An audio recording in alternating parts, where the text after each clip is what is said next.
How much money you were making? $30,000. And where were you living? My parents' couch. But you just had to stick with it for a while. I want to get in closer proximity. The only people that are going to buy and sell have to. Record number of credit card debt in the United States right now. Somebody bought the probate course that I do. She took 2 listings in 60 days, made 37,000 bucks. You have to like discipline your disappointments and just stick with it.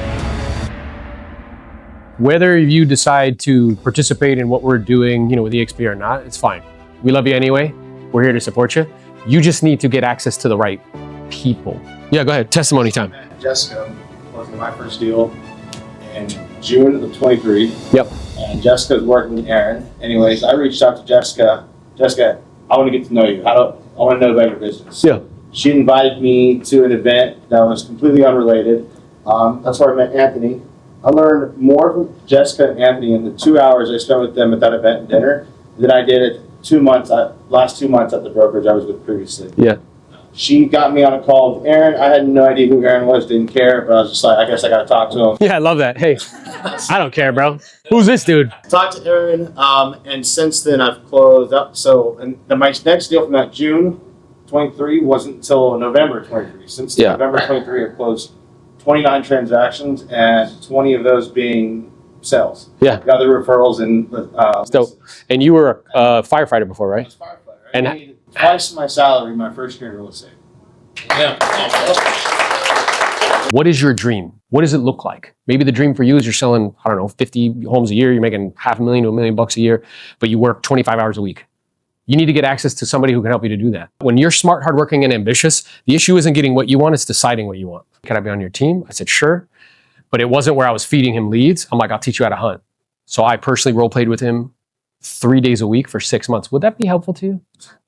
Yes. Yeah. Then I got him on our group coaching call that we have that agents pay $250 a month to be on. That was free to him. I got him in our role play group where he gets a role play partner 5 days a week. And then he then he was off to the races. But it took him probably like 90 days again to get it off the ground. But now, and he was able to retire from the force as a result. And now he'll probably do like 50 deals this year because he did 26 part-time. Chant scripts. What I did when I realized this, when I made $13,000 in a calendar year and somebody pointed out to me, you need to be skilled to survive in the jungle, I role played twice a day, 6 days a week for 3 years in a row. I want to learn how to survive in the jungle. Do you know in my MLS system, there were 20,000 agents and only 100 did more than 20 million in volume? 20,000 people competing for 100 jobs. If you want one of those jobs, what should your role play schedule look like? And then find a guide.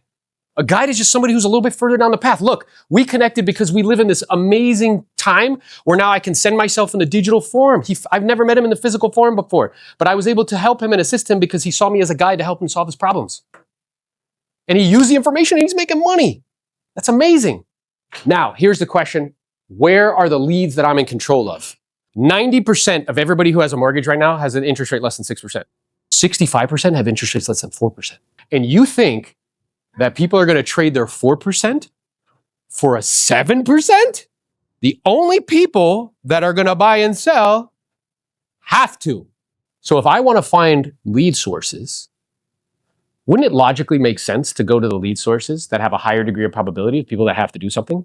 Yes or yes? Yes. The riches are in the niches. For me, that became probate. So what would be life events where that's the case, where they have to sell? Divorce, 50% of the time it happens. Death. Job transfer? Job transfers. Huh? Diapers. Families. Downsizers. Moving into assisted living facilities. Yeah. For me, I chose probate. Why? I live in Florida. We have the largest elderly population in the country. I live in heaven's waiting room. So once I made that pivot, I did 50 to 60 deals a year just from probate. But that would require you learn a new skill. Oh, but I don't want to, Aaron. I want to do the least amount of work and make the most amount of money. That's immature. Yes? Yes. Oh, but that course, it's like $500. It's too much money. Somebody bought the probate course that I do. She took 2 listings in 60 days, made 37,000 bucks. I have to learn something new. By the way, do you know what the second largest group of humans are in the United States? Like cohort. First is millennials. You know what the second is? Baby boomers. How old are they? Or older. So let me ask you a question. Will that be a rich source moving forward, continuing for the next 10 to 15 years? Yes. Yes or yes? Yes. 100%. But it requires I learn something. I don't get more because I want more. I get more because I become more. I believe that the future of real estate are agents that not only understand retail, but they understand creative. They understand sub two. They understand wholesale. They understand a myriad of other options, because then you can sit down with a seller and say, hey, Erica, here's what's true. I know you're meeting with agents in terms of listing the home. They're going to tell you that they have buyers. What I did, I have 2 cash offers with me right now signed.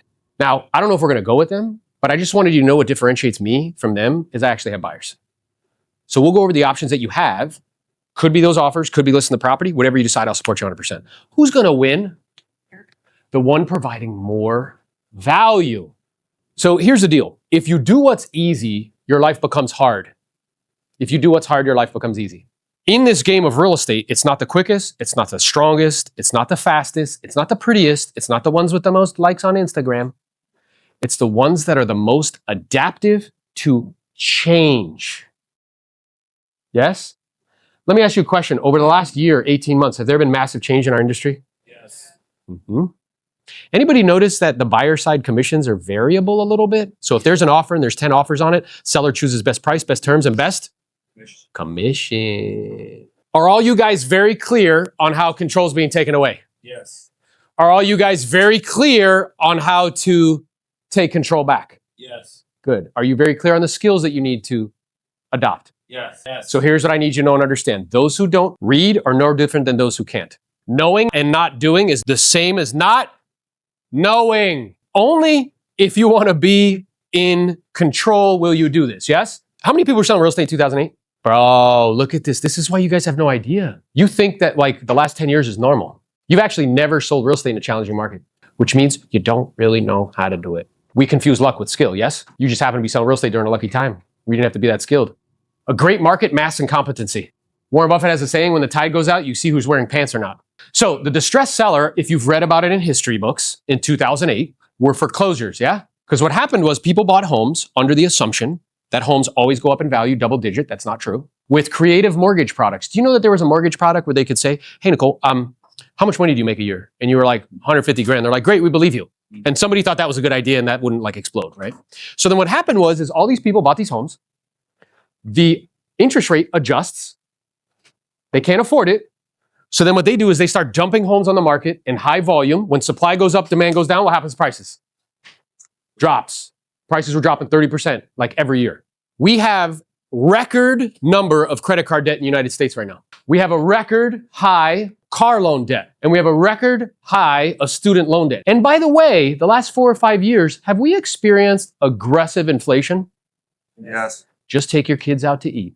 So we've had 4 years of like double-digit inflation. When you add all that up, you know who the distressed seller of 2025 is? People who can't pay their bills. So for that reason, you know what's working splendidly well as a lead source? Cash offer programs. You know who knows this really well? These big platforms, because they all have cash offer programs. Why do you think Open Door and like HomeLight and all these platforms have cash offer programs? Why do you think they do that? It's working, but they know only 4 or 5% of the time will people take the cash offer. The other 96%, do you know what they have? A lead that they sell to you for 35%. It's just a lead generator. Now, there are companies out there that find people that want cash offers. They raise their hand. One's called motivated sellers. Because if you're going to actually pay for leads, would it make sense to pay for buyer leads or seller leads? Seller. All day long. Because who has all the leverage? The sell side or the buy side? Sell. 100%. You have to recognize that, like, okay, so physicians, they have tools, yes? Stethoscopes, needles, whatever. Carpenters have tools. Yeah, hammers, screwdrivers. What's our tool? So if you're going to make a commitment to this craft, you have to commit to the craft. So make a commitment to like really honing your skill set, because there's only 4 ways to grow a business. One is to increase leads. The second is to increase conversion. I just showed you how to get more leads, but what's going to help you convert more? You get better at what you're saying. How are you getting your probate? There's third-party providers that will sell it to you. The reason why they're not great is they only give you the data once a month, and who's had the data for longer are investors, and they beat it up. The second reason is my professional experience is the data is usually not complete. They give me like the personal representative or the executor, but they don't give me any of the beneficiaries. And I've listed so many properties where, like, let's say you, Erica, were the personal representative, but I couldn't get a hold of you, but your sibling, Brent, I got a hold of him. We had a conversation. He gives me your phone number. I list the property. So the second way to get it is getting it at the courthouse. Now, this is not a uniform process where everybody does it the same. It's similar. It's just not uniform. In some places, they have different language. Like we call it personal representative in Florida, in California, they call it the executor. So in order to play any game, you have to learn the language. By going to the courthouse, courthouse is either they do it manually where they let you sit at a computer and you can get the information, or you can access it remotely. You have to pay, but you have to know what you're looking for, right? So, and the reason why I prefer that, one, who's in control of that? Me. I want to be in control because control equals? Yes.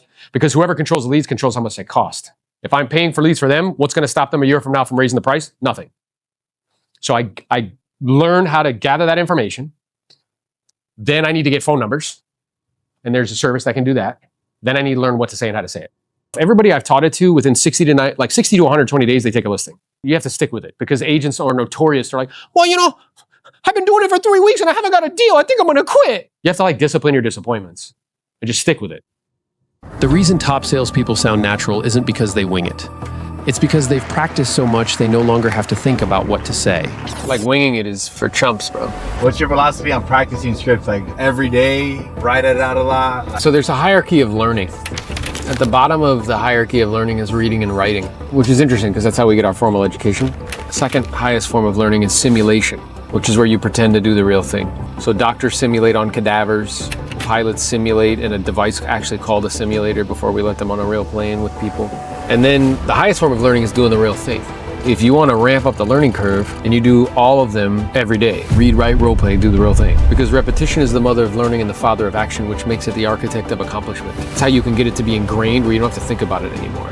That's why when you hear me and Jose, I'm like, I don't have to think about what to say anymore because I've spent a nauseating amount of time practicing it. Now I can focus on you, I can focus on facial expressions, I can focus on your tonality. I already know what you're gonna say before you even say it, you know what I'm saying? Practice role play twice a day, 6 days a week. I did that for 3 years, and I would chant scripts and I would hand write out the listing presentation. But I did that every day, and I would prospect.